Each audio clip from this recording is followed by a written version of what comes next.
back when the world was more wholesome, right? Like It was they'd be never like wholesome. What are you kidding? The world was never you are in a wholesome. dark place today. What is going on? Up and down. There's no wholesomeness in this world. It's all.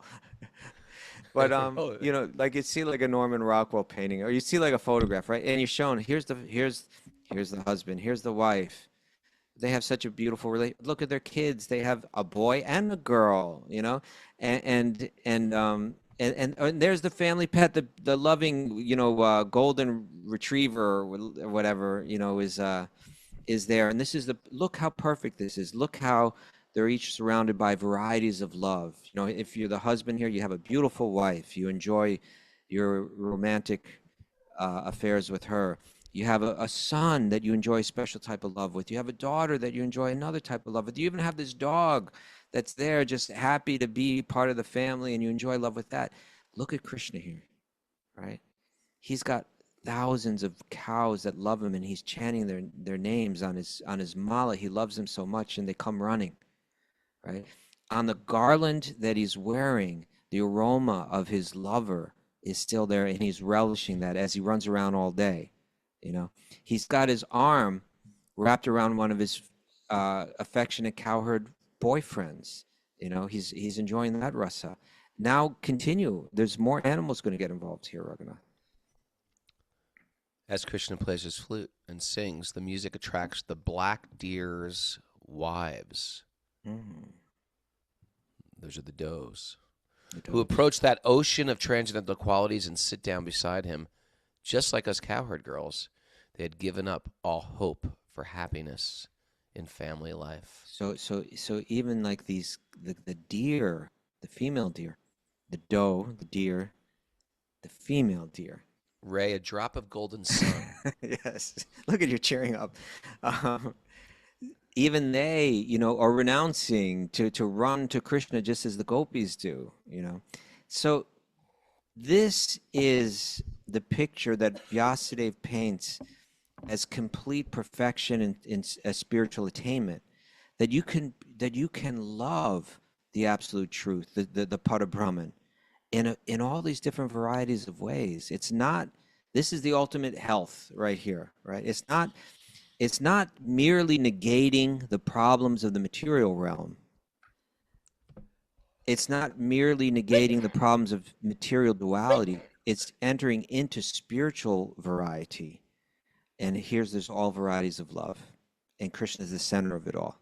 That's the picture that he's painting. That's the commentary that he's giving on Vedanta, that ultimately this is where it all leads. Om Namo Bhagavate Vasudevaya. Om Namo Bhagavate Vasudevaya. Om Namo Bhagavate Vasudevaya.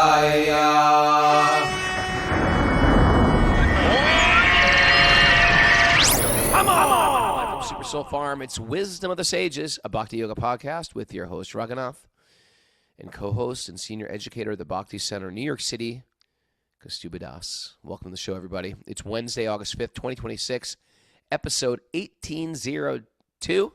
1802. 1802. It's the same thing, right? 1802. 1802. 1802. Welcome to, good morning, beautiful people. Good morning, Pranpriya. Good morning, Kaustubha. Good morning, Zoomers. Want to join us? Good morning, Gus. My dog is losing his marbles. You got to drag him somewhere. I got to drag him somewhere. He just barks nonstop. He's trying to communicate, but I'm just... What's he trying to say? I don't know. There are people, Raghunath, that can talk to the dog and then explain everything the dog's going through to you. I know. You got to hire one of those people. Get one of those people over here. Yeah. I could pretty figure out what he's going to say. I'm uncomfortable in my body. My legs don't work any longer. He was thirsty. I'm thirsty. He was thirsty. Occasionally. There's like dog food in my water. So, you know, just I'm in those pain. kind of things. I'm getting old. I forgot things. He's really getting uncoordinated in his old age. You know, his like hips don't work very well. So he gets up and he like kicks over his water. He puts his paw on his He's the one that's dish. putting that food in. Lays his water. over, can't control his urine. Really? It's just old age, That's man. a It's problem. not pretty. I've been hanging out with a lot of old people lately, thanks to going to visit my mother. And it's just like we forget that old age is a problem. Unless you're around old people a lot, you forget. I guess if you're working in the hospital, you realize disease is a problem, you know. Mm-hmm. And then, of course, unless you're working in a morgue, you forget that death is a problem. These are all things that Prabhupada reminds us on a regular basis. Birth, death, disease, old age. Don't forget it. These are the problems. You have no other problems. These are your real problems. Mm. Good morning. Good morning, everybody. Happy Wednesday. All right. All right. Well, the Okay. water didn't work. Okay. You hear him barking? Yeah, Wow. Okay. Well, Loud and clear. these That's a loud mics bark. don't pick up the dog. they're picking him up. That's the announcement. Here's the announcement. Ready? Yeah. Oh. I'm giving a class Saturday, August 15th, 2 to 3:30 online. It's from East West Books. It's East West called, Books. I think so, East West. I think it's in Seattle, though. But anyway, it's 2 to Oh. 3:30. It's How to Find Lasting Pleasure in a Temporary World with Ray Raghunath Capo. Boom. How do people find out about that, Prana? You go to my website. There's a link on my website if you're Okay. interested. Here and hanging out with me. It's a little workshop I'm doing online. What else is going on? We got a retreat this weekend. Anybody last minute want to get the hell out of the city and come upstate? Me and Lori are doing a retreat. A lot of yoga, a lot of chanting. I think Maya's going to come up and sing. I'm singing. I'm telling stories. Timothy Tucker, Sweet Lady Katie's cooking. Timothy Tucker's gardening. The Chief's making his famous eggplant parm. Chief's making his eggplant parm. Everyone looks forward to that. It's going to be an extravaganza, Kaustubha. Why don't you come up? What are you doing? Raghunath, I wrote absolutely nothing in June. I wrote absolutely nothing in July. Now I'm writing twice a day, Baba. I'm writing twice a day. Good for you. Let me help you schedule your day. Well, if it involves coming up to Super Soul, I don't know if that's going to help. Sure. Give you some place to write. You get away, walk away from your distractions. I've got no kids here. Also. Yeah, that's our time to get stuff done. There's only brief windows of time when there aren't many people here. I know. Last night, Pranapriya said, "Wow, it's the first night no one's in the house except us." Yeah. That's how we're living, Kaustubha. I don't want to hear any excuses. I don't understand. It sounds like you have a good. Oh, you're saying you never. Just last night was the first night like nobody was here in the house. Well, there's been nonstop programs going on here. Sometimes you can say no. At 60, it's okay to say no. That's my new statement. At 60, sometimes I just say no. I do sometimes too. But when it's Raghunath Swami, I say I take every opportunity I can get. Yeah, at 60 with Raghunath Swami, I say yes. See? Say yes. All right. Let's get into this. Oh, by the way, it was a beautiful initiation ceremony at the Bhakti Center. Oh, tell us about it. I heard I that. did it again. I Have did you it ever again. done it before? This puts him in a good mood. I know, That's how we that got rid helps. of the bad mood. I got this message from Chapu. You're not going to believe it, but you Yeah. guessed the name of Are Shahar. you sure you got it? What did you say? Well, I said Sham. I said Okay. Shamdas. But then during the show, I said, what does Vilas mean? Remember that? Oh, that doesn't count, though. You can't tie that. No, that's a stretch there. I said Shamdas. We're gonna His name give is you Sham. 50 Listen, 50%. everybody, shh, listen. I said his name is Shamdas. Okay.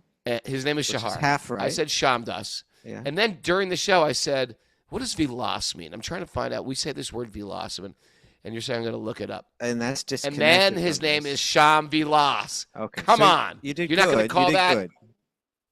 I'm was adding good. Mystic to my bio. And Mystic. Raghunath is a singer-songwriter, Okay, that was co-founder of good. Wisdom of the Sages. And what did you Mystic. say? What did you say for Tima? Timo's way off base. Okay. I said she's going to come from left field. I said Kalindi Priya. Yeah, that was way definitely off. way off It was base. tough. Okay. Well, you know what? Think about it. Her name is Tulsi Prema Kalindi Priya. They sort of like You see, same Raghunath? cadence. Same cadence. See, Raghunath, that's You got to where- hear with your rhythm also. Just take not the one just you sound. got. Take the one you got. take your half of a correct and be happy with that. Part-time botanist, full-time mystic. Okay. I can help Full you. time.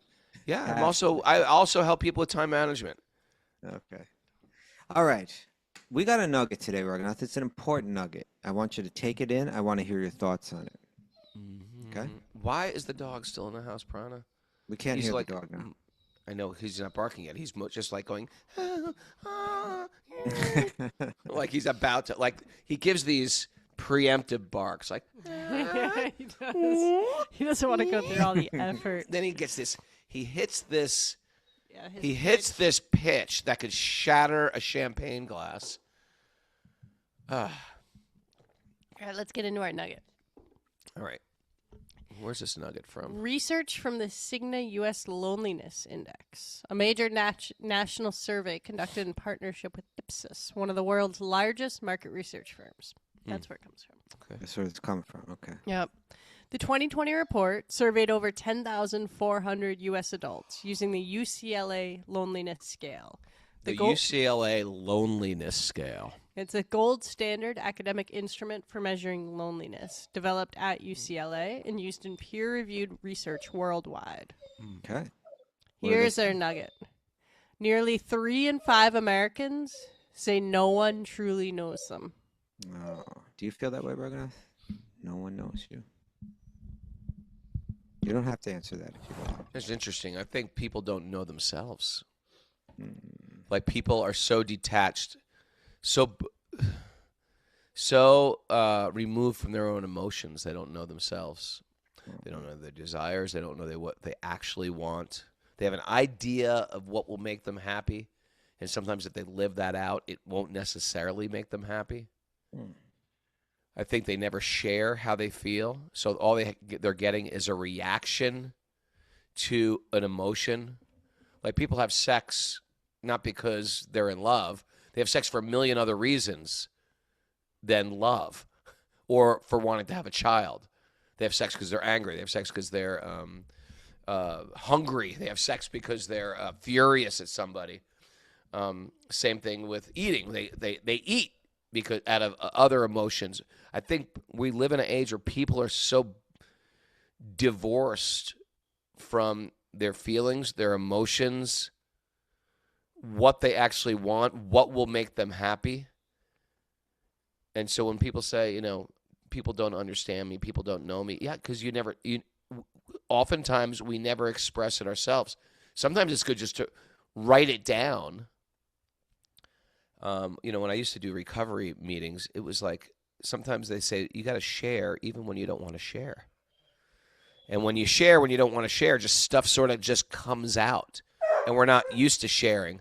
We're used to just sort of like bottling and storing things deep. Canning. Canning.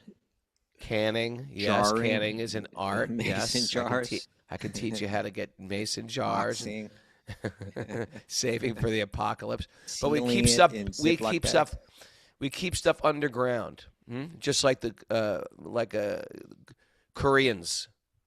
They would make their kimchi. They put it in a pot and they bury it.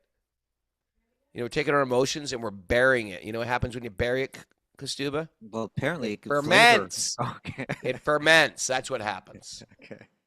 And you become lonely. That's what we're dealing with, I feel. And I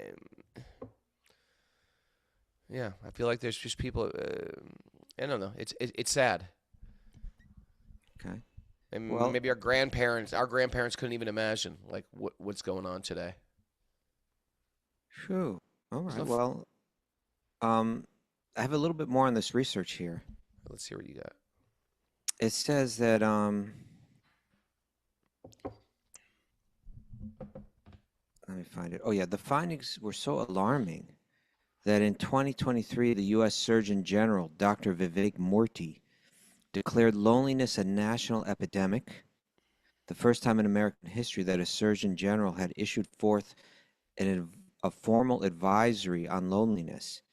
His findings was lacking social connection is as damaging to the health as smoking 15 cigarettes a day. What? Yeah.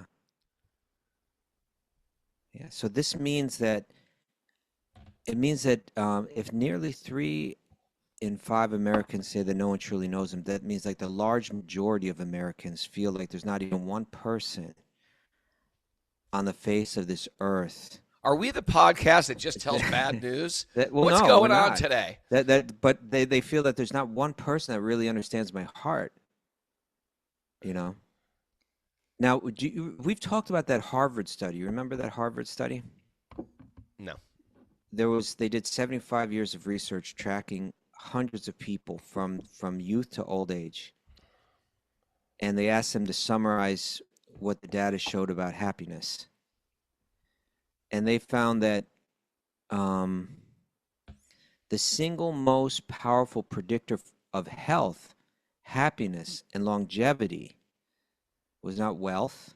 Like you might think, oh, well, you get better life insurance, or you have better doctors, or drive a better car. It wasn't wealth.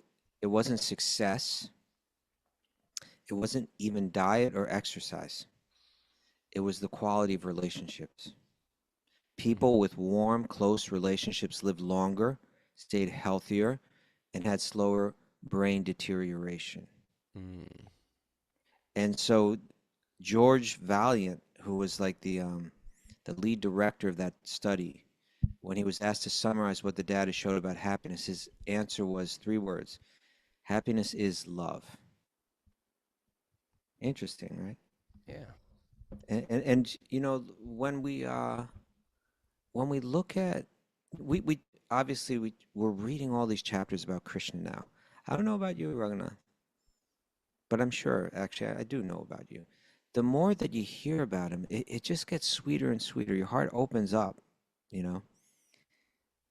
It really does work that by Krishna coming and demonstrating his pastimes, that you can experience his sweetness in it, which is something that's like, it seems like it's just like a fear that's like so deeply rooted in people that we've come up with all kinds. We'll only let in certain conceptions of God, like, well, there's a oneness, and when you realize that oneness, you've realized everything, and then you realize that there's nothing but you, and you are the supreme, or you are at least, in essence, one with that supreme.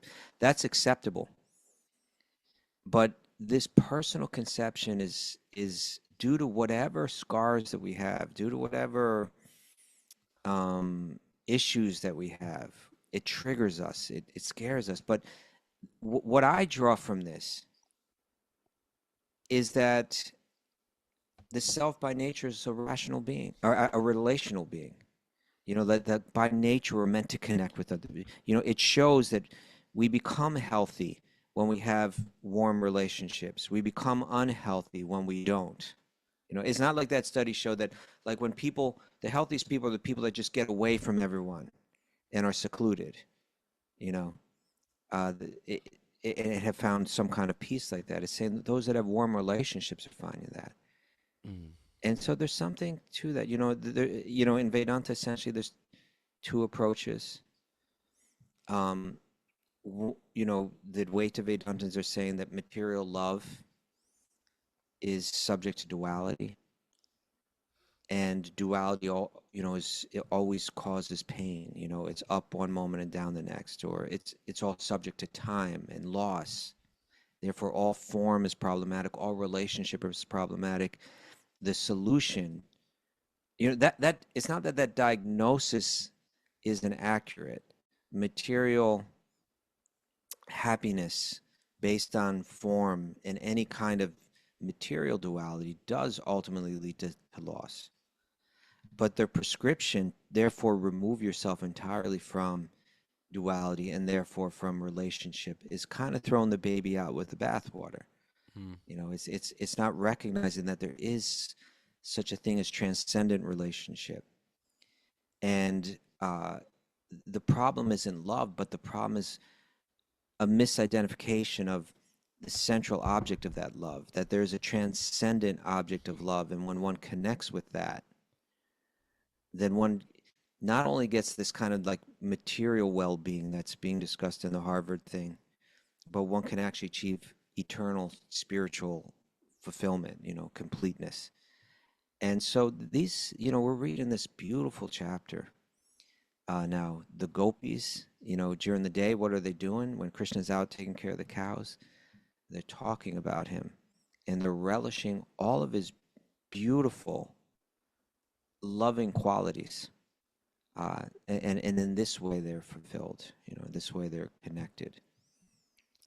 Are you ready to read more of it? No? So you're saying, Yes. trying to understand exactly what you're saying here. You're saying that the material relationships may have a duality. They may have some pain in a relationship with a child or a spouse. That's not going to go away, but we're leaning into a spiritual relationship that is eternal. Yeah, there is such. It's something that Like you're saying that Advaita Vedantas, they just walk away from all relationships. They just say, I isolate myself. I live alone. I live in a cave. I live as a hermit. I have no sexual connection with anyone. I have no emotional, and I'm just experiencing this oneness. That's the sannyas path that Jnana Yoga will commonly lay out. Right. So in Bhakti, we have relationships. We have kids. We have like an old dog. We have an old mother. We have a spouse, or we have a divorced spouse, or we have a teenage child. Or we have a little baby. So those are going to give us duality, right? No doubt. Yes. Okay. So you're saying that's going to be there. You're going to have to just deal with it. So it's like having a thorn in your foot. When I say thorn, because sometimes the marriage isn't going good. Sometimes the baby is sick. Sometimes the teenager's doing his thing and giving you the finger.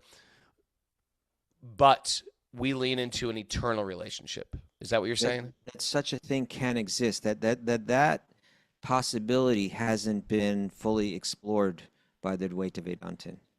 It makes sense. There's a logic to the idea that where there's form, where there's duality, where there's the influence of time, then there's always going to be limitation and loss, right?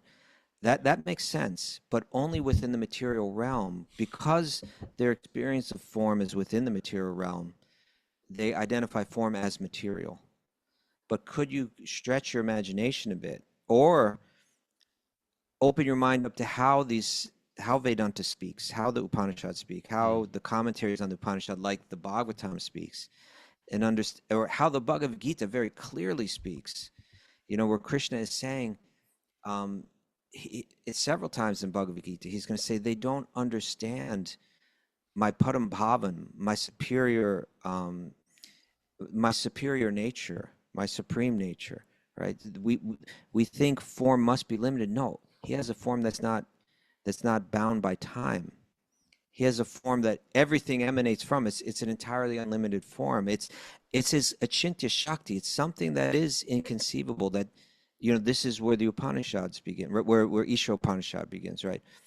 Om Purnamadaha Purnamidam. That the supreme absolute truth is whole, right? Is full and complete, and unlimited other complete units emanate from it, and yet it stays complete. How does that work? That doesn't there's no material logic to that, but it's saying that the Supreme has this inconceivable potency, that it can have a form that never deteriorates, that it can have a form that's unlimited. Entertain that idea, right? That we're just moving in a temporary realm, and we're like that frog in the well. That when it hears about a larger body of water, it says, well, that can't be. This is what a body of water is like this well. And another frog that jumped into the well is telling it about the ocean and saying, well, is that ocean like a little bit twice the size of this well? I get it. No, It's you way don't beyond understand. the conception. Yeah. It's way beyond the conception. Yeah. I get that. I think lately I've been having talks with both devotees and non-devotees who are friends of mine who are raising kids, and they're at this age in their life where their kids are just, there's you don't know this, but you can never understand this, Kasu, until you have a kid. You can understand it from distance. Like, I can't understand what it's like to have a baby. I can't understand. I could get it a little bit, but I'll never fully get it because I'm not a woman and I've never had a baby. But there is a type of anxiety, fear in every stage of a parent's life. Every stage, when they're little babies, to when they're little toddlers, to when they're little 7 years old, and then I'm dealing with a lot of people my age that are having kids that are getting older, and it's a whole nother level of like hope, anxiety, fear, excitement, like wonder, like. And I tell you, it's a lot, and it's a little bit overwhelming.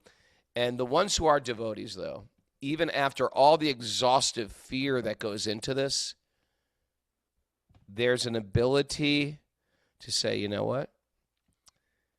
Even if my kid walks away from me, walks away from a spiritual path, walks away, there's a way to filter in Vedic knowledge and still rest your head at night. Otherwise, there's like, I don't know how my friends that are non-devotees can cope with this type of anxiety. It's just too overwhelming. And at least we can frame out how to see the world when things just aren't going as planned. I get that. You know what I'm saying here? You Yes, know where I am? I You know do. Okay. I believe I do. And so what I'm saying is there are two ways that you could approach that. One is the way that Did Wayton would do. Their philosophy is going to give some relief to that. It's going to say, ultimately, my relation. Like if you read Siddhartha, right? That becomes a whole. What you're talking about, Hermann Hesse uses exactly what you're talking about as like a key human experience that one goes through to achieve transcendence. In other words, that can stimulate one's transcendence. Siddhartha has a child. It kind of gets dropped on him. He had kind of walked. He had a relationship with this woman. He had left that relationship. Years later, she sees him as she's about to die and hands him the kid. Now he's got to raise the kid. And he's at this point, he's practically like he's living like a Jnana yogi. He's living on the bank of a river, just contemplating oneness, looking into the river and hearing its voice, and and he wants to, and he's feeling a tremendous spiritual relief from this. He's experiencing higher states of spiritual awareness because of this, higher states of truth.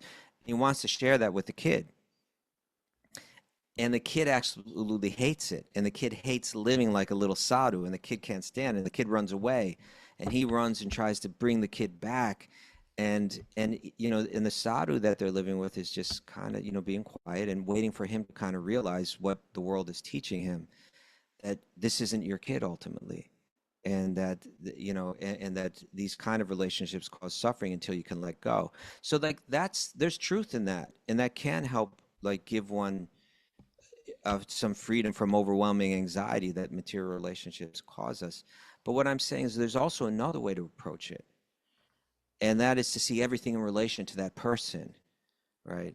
It's one thing to say they're not my child, and it's another thing to say they're ultimately Krishna's, right? And that's the difference between the Bhakti Vedānta and the Advaita Vedānta. The Bhakti yogi says, this child of mine is ultimately really a child of Krishna's, and my service to them is my service to Krishna. It has the same, it can give the same relief that you're talking about, but my point is that it still has more, and we can read something into it. I'm not saying that it's 100% proof or it's an argument that everybody's going to accept, but I read this research that we're reading about as saying that, yeah, it makes sense that we are a relational being by nature, so that when we have warm relationships, even in this world, it manifests in good health, in well-being, in peace of mind, in a healthier body, and even a healthier heart, and in all of that. That we can read a bit into that. That's consistent. Again, it's not saying that this study found that people that don't have families are the happiest, or people that live alone, in the forest are the happiest. It said that those, or the healthiest.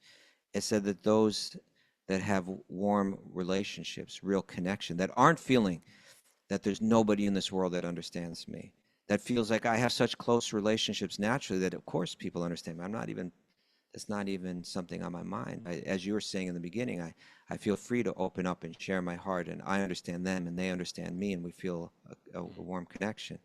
The fact that that leads to material well-being could be read as indicative that we are relational by nature, and it's just a question of finding the right object of love. When that's this is what Upanishads say, right? Nityo nityanam chaitanas chaitananam eko bahunam yo vidadati kaman. That amongst all the eternal beings, there's one eternal being, right? And that among all the conscious beings, there's one conscious being, and the many are dependent on the one.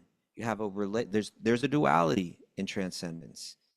There's the source, and then those that emanate from the source. And when one's connected with that source, that we actually recognize the true dependence that there are, and we achieve our wholeness.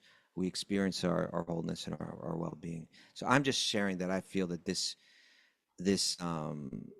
research is consistent with that, and that all we need to do is really know that it's supreme object of love. Well, how do you do that?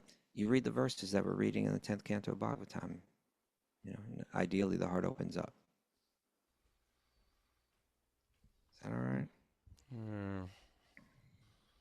I think I was trying to go in deeper here.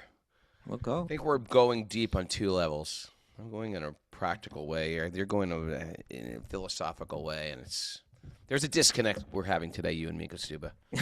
I'm trying to talk to you. You feel like I don't understand you? I don't feel like you don't understand me. You're trying to read a book at me. Well, I'm not, Raghunath.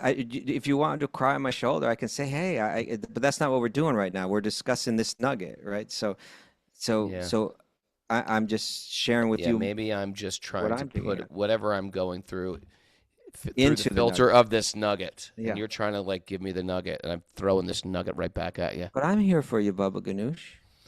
Don't talk to me. I'm in a bad mood now. Bad mood. And don't smile. I'm in a bad mood. You're in a bad mood before we I'm in a bad mood, okay? We're allowed to be emotional beings, Kaustubha. I'm allowing you. I'm not complaining. We're not all machines, you two. I'm dealing with two computers. Raghunath, we love you, Baba Ganoush. That's what I'm telling you. It's okay. Rainam namaskutyanam chaivan rotamam devim saraswatim vyasam dato jayam mudirayat. Before he started the Srimad Bhagavatam, which is a very means of conquest, one should offer respectful obeisances to the Supreme Lord Narayan. Unto Narayan Rishi, the most human being, and to Mother Saraswati, the goddess of learning, and Sri Vyasadeva, the author. Nasta Prayesh Vibhadresu Nityam Bhagavat Sevaya Bhagavati Tamashloke Bhaktir Bhavati Naishtiki. By regular attendance in class in the Bhagavatam and by rendering service to the pure devotees, all that is troublesome in the heart will become eradicated. In loving service to the Supreme Lord, who is praised with transcendental songs, will be established as an irrevocable fact. Om Jnana Timarandasya Jnananjana Shalakaya Chakshurunmadatam Yena Tasmai Shri Gurave Namaha. I was born in the darkness of ignorance. My teachers are opening my eyes with a torchlight of knowledge. I offer my obeisances at their lotus feet. Right. Reading from Srimad Bhagavatam, Canto 10, Chapter 35, Text 12 and 13. Okay, now, Raghunath, this is going to cheer you up. Again, this chapter all the verses are in pairs. The first verse describes Krishna, what he looks like, what he's doing. And then the second verse describes how the world around him, the people around him, the animals around him are responding to his beauty and to his sweetness. Let's hear. Quick announcement. I'm doing Kirtan Saturday night at the farm. If anybody wants to come, it's open to the public. Me and Lori are having a retreat, but we're going to have an open Kirtan, telling stories, singing songs. 7 o'clock. 7 o'clock. Text 12 and 13. O goddess of Braj, when Krishna is enjoying himself with Balaram on the mountain slopes, playfully wearing a flower garland on the top of his head, he engladdens all with the resonant vibrations of his flute. Thus he delights the entire world.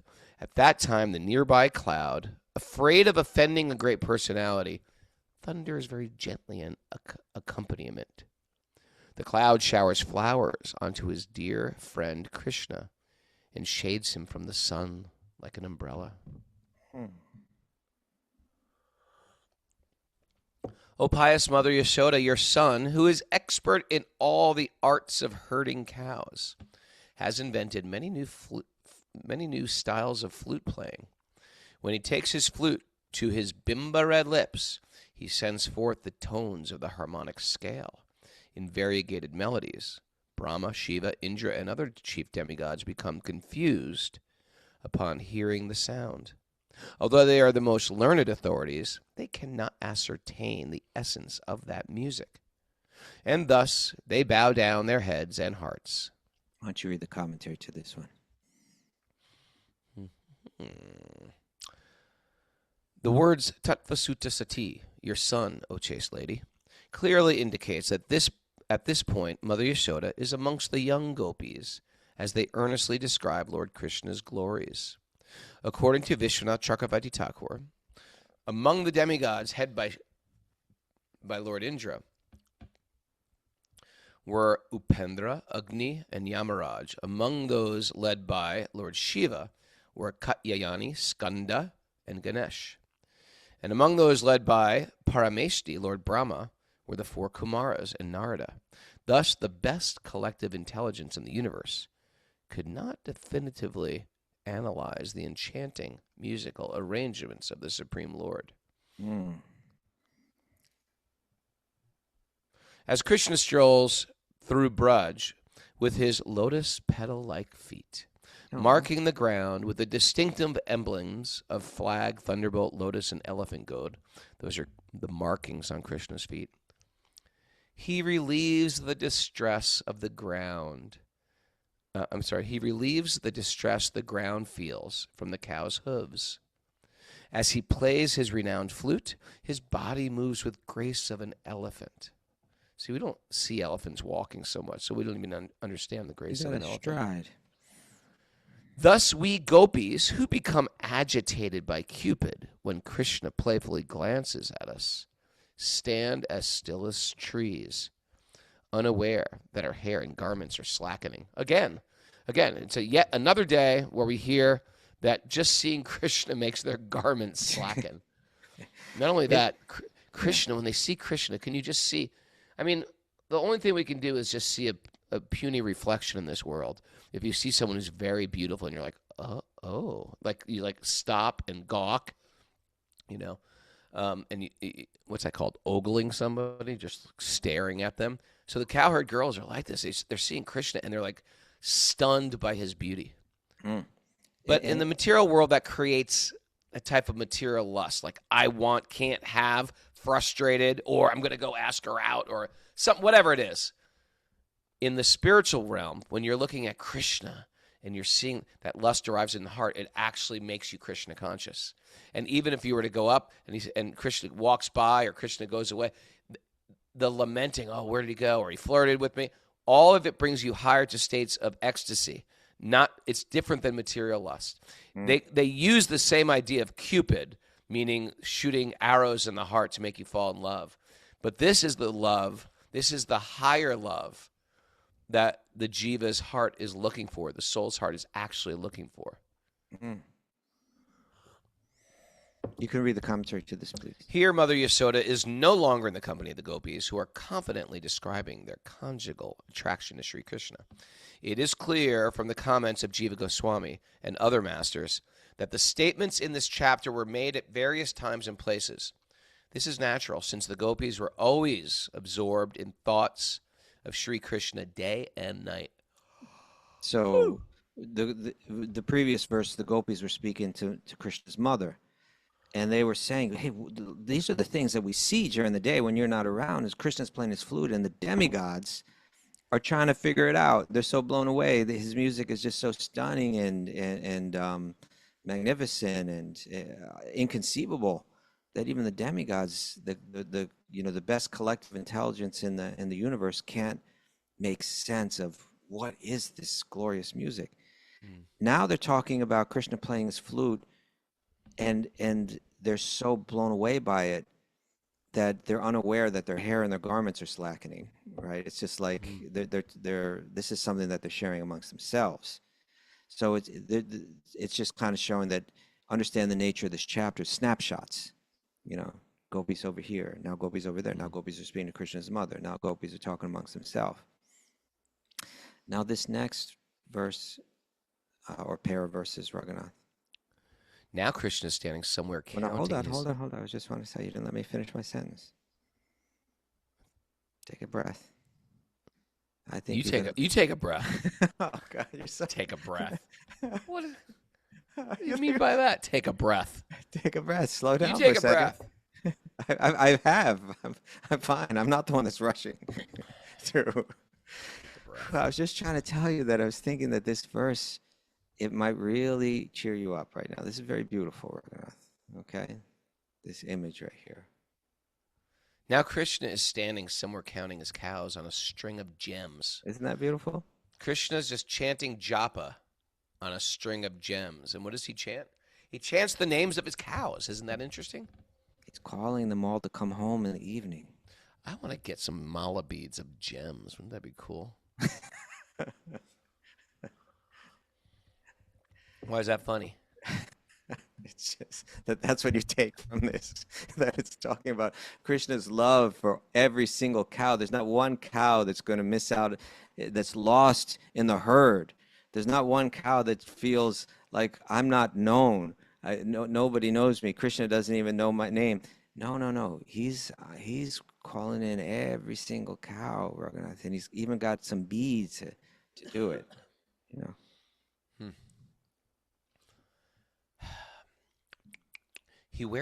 Krishna wears a garland of Tulsi flowers that bear the fragrance of his beloved, and he has thrown his arm over the shoulder of an affectionate cowherd boyfriend.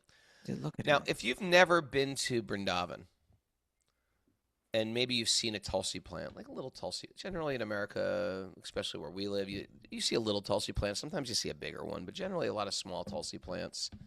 They don't do well in the winter because they're tropical plants. And they're usually pretty small. They're woody. It's a type of basil.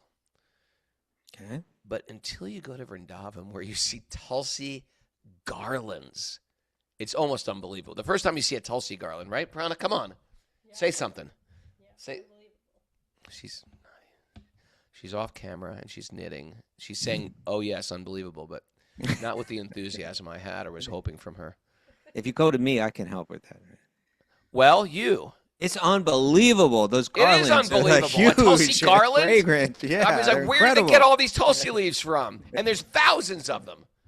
In South India, and there's many garlands. You can buy a bunch of garlands. Yeah. Right? Yeah. And then you see like big Tulsi beads like this, and you're thinking, well, I've never seen a Tulsi. Then you see Tulsi, just giant bushes of Tulsi.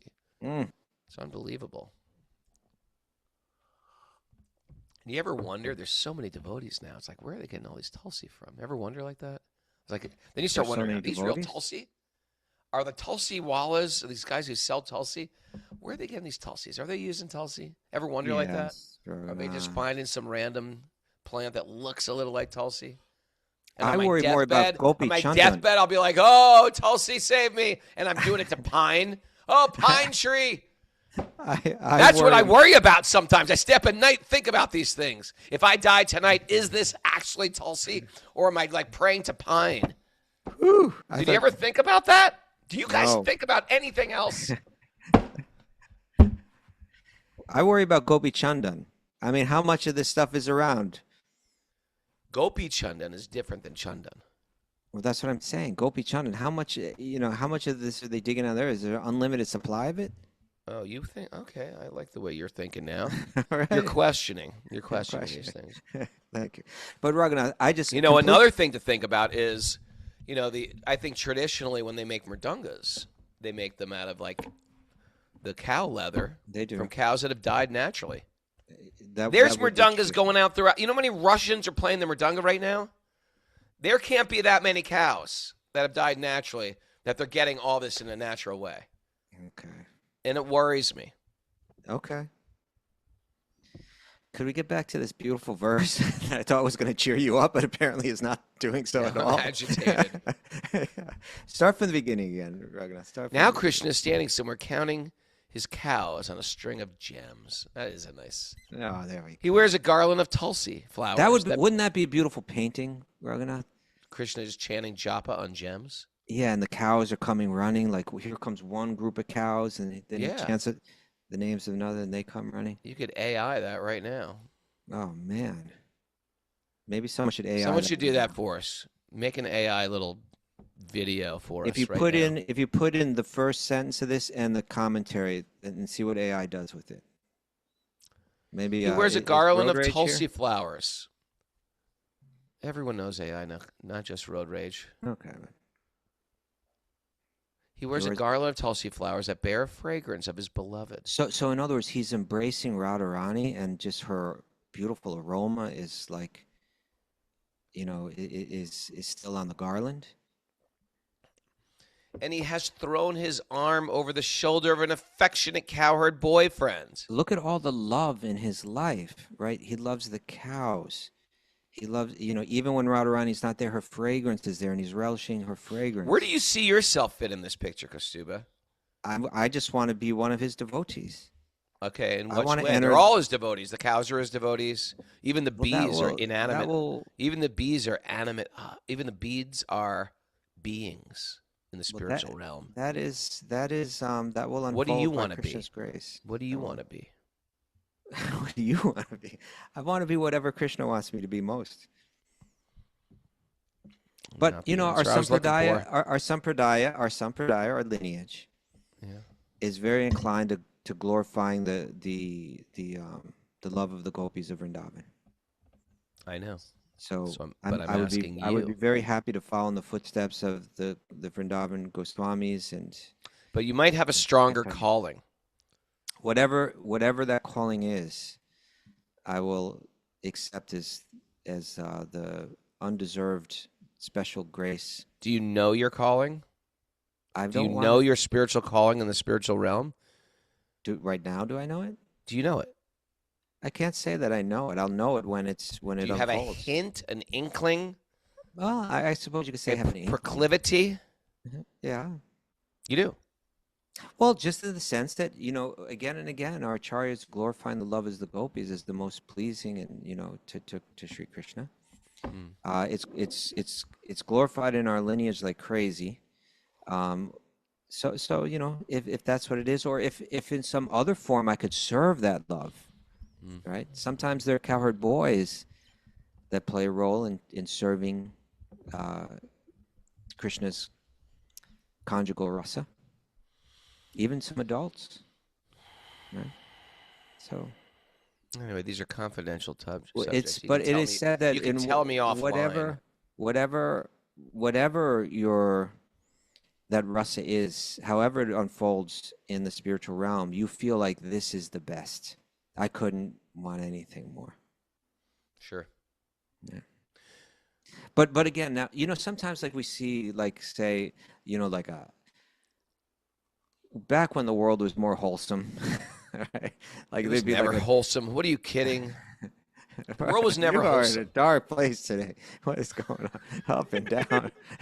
There's no wholesomeness in this world. It's all. But like you see like a Norman Rockwell painting, or you see like a photograph, right? And you're shown here's the husband, here's the wife. They have such a beautiful relationship. Look at their kids. They have a boy and a girl, and there's the family pet, the loving, golden retriever or whatever, is there. And this is look how perfect this is. Look how they're each surrounded by varieties of love. If you're the husband here, you have a beautiful wife. You enjoy your romantic affairs with her. You have a son that you enjoy a special type of love with. You have a daughter that you enjoy another type of love with. You even have this dog that's there just happy to be part of the family, and you enjoy love with that. Look at Krishna here, right?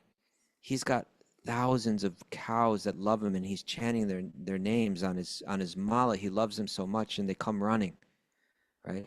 On the garland that he's wearing, the aroma of his lover is still there, and he's relishing that as he runs around all day. You know, he's got his arm wrapped around one of his affectionate cowherd boyfriends. You know, he's enjoying that rasa. Now continue. There's more animals going to get involved here, Raghunath. As Krishna plays his flute and sings, the music attracts the black deer's wives. Those are the does, who approach that ocean of transcendental qualities and sit down beside him. Just like us cowherd girls, they had given up all hope for happiness in family life. So even like the deer, the female deer, the doe, the deer, the female deer. Ray, a drop of golden sun. Yes. Look at you cheering up. Even they, you know, are renouncing to run to Krishna just as the gopis do, you know. So this is the picture that Vyasadeva paints as complete perfection in a spiritual attainment, that you can love the absolute truth, the Parabrahman, in all these different varieties of ways. It's not, this is the ultimate health right here, right? It's not merely negating the problems of the material realm. It's not merely negating the problems of material duality. It's entering into spiritual variety. And there's all varieties of love. And Krishna is the center of it all. That's the picture that he's painting. That's the commentary that he's giving on Vedanta, that ultimately this is where it all leads. That's what I wanted to share, Raghunath. I hope that's okay. What do you think you are, Raghunath? Elderly gopi? I don't know what I am, but I have inklings. It's confidential information. It's an elderly gopi. And I think when I'm ready, Krishna will send a person to really tell me. I'm telling you right now, he's sending it and you're not accepting it. You are like an old lady in the spiritual realm that loves little baby Krishna and is just charmed at every moment, even allowed to breastfeed him, I think. It's not, you don't just tell a person, you tell him how to go about attaining that. When someone tells you, you don't start instructing them how they shouldn't tell you. Are you my guru? Is that what's going on? It'll be revealed here? by the holy name, Raghunath. Keep chanting and it'll all come out. All right. Should we do our takeaways? Let's do it. Look at Raghunath. Raghu. Look at him today. Raghunath. Baba Ganoush. It's okay. Yes, let's do the takeaways. Okay. Old age, death, and disease are our real problems. That's Good right. morning. We really started off on a I got to wrong pick a foot today. sweeter nugget tomorrow, that's for sure. Yeah.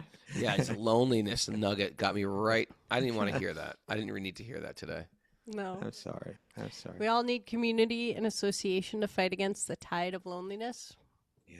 More loneliness. The tide. The Darkness, tsunami of loneliness. alienation. All right, how about this? Imagine Krishna counting on the string of gems calling the cows. Oh, that's nice. Yeah. Thank you for that one. Okay. Anyone pull it Happiness. off on the AI yet? Oh, no, I haven't seen it yet. Happiness is love. That's right. That was the Boring. All right. All Happiness right, is glad love. you're feeling No. better now that you can just go back to your regular ways It of just was like saltiness. happiness and love. I wouldn't wear that as a T-shirt. It just everyone's like, yeah, and Well, that's like the takeaway from the research, all this research, scientific research. That's I how could they have told summed them it that up. before they spent all the money on the research. And they wouldn't have said boring the way that you just did. Yeah. By nature, we're meant for connection. By nature, Raghunath. Connection. I believe that. I believe that. Are we worshiping pine trees? Yeah, are we? That's a good I question. don't think so, Raghunath. How much As a botanist, you should be able to tell. Yeah, you should. Well, I think I will say this: there's certain, like in the reptile world, there is, in the mushroom world, there is. What Like are a those fool's mushrooms gold that have kind of the? thing? Like a fool's gold. There's the mushroom. Oh, yeah, there's always like a false one that's poisonous, like a false chanterelle. The false chanterelle, and then the real chanterelle. And then there's the false coral snake and the real coral snake. They look the same. One's poisonous. Right, so there's the Tulsi, and maybe the koalas know. Well, there's one that looked like Tulsi. Let's just use this one. We can't make enough Tulsi there's too many devotees. Well, if you're going to grow another tree, you can just as easily grow another Tulsi tree. It's not like, but like Gobi Chandan, that's another thing. You can't grow that. You can't plant a seed for it. Well, that's earth, man. Yeah, That's but it's a just earth. special earth. It's rare earth.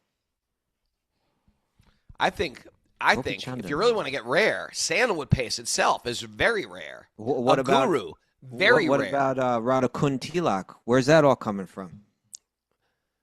Not that many people wear it still.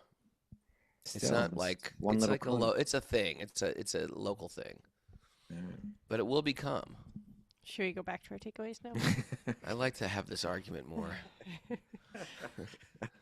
Even the demigods can't. I like this doubting argument. We're just doubting everything. You want to continue that for a while? Look at Raghunath. Look at his Back to face our takeaways. right now. Takeaways. Are you relishing my sour face? Ooh. All of you. No, nobody's relishing your sour face or your sour mood. Sour puss? Even the demigods can't understand Krishna's flute music. You're a puss. The demigods cannot understand the flute. Follow in the footsteps of the Vrindavan Goswamis. And That's a And- T-shirt I'd wear. Following the Thank you. footsteps of the Vrindavan Goswamis. There we go. People are like, what? and let Bhagavatam cheer you up, Baba Ganoush. Come on, Baba Ganoush. You were Very so funny. happy yesterday. You came back from the weekend and you're just flying high. I love chanterelles. What is that? a Thanks mushroom? everybody for joining us, but not the fake murderous chanterelles. Thanks everybody for joining us today. Sorry I was a little grumpy. Got some grumpy stuff going on. I thought Kaustubha would help bail me out instead. He just read books to me. I don't want your book reading, man. I want your heart. I want your vulnerability.